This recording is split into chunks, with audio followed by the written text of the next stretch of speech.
Сезнең игътибарыгызга Роберт Миннуллинның 2014 елда язылган Сарага урын табылмый шигыре. Менә ничә еллар инде татарның бөек композиторы Сара Садыйкованың әзер һәйкәленә Казанда урын табылмый.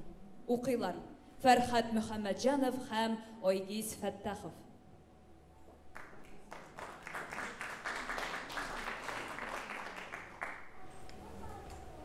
Сарага урын табылмый башкалабыз Казанда. Мың сарабыз кебекләргә никтер урын аз анда. Сандугаш уясы кадәр урын да җитәр иде. Югыйсә Казаныбыз да яктырып китәр иде.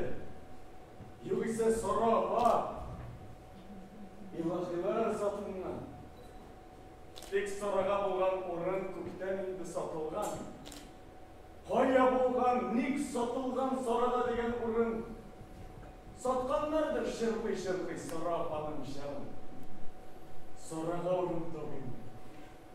Сара, мың Сара бит ул. Татарның күңелендәге яра, мың яра бит ул. Сарага урын табылмый. Казан зур ул. Урын бар. Казандагы урын түгел. Күңелдәге урын бар. Казанда һәйкәл бар хәтта. Үрдәккә һәм бакага. Тик урын юк бу Казанда бөек Сара апага. Яшә Казан, яшә дип җырлаган Сарабызга.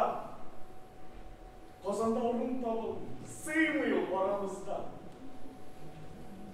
Була алмыйдыр күрәсең татар җаны ярасыз. Татарыбыз саралы да, Казаныбыз сарасыз. Ник бәдерсез син, татар?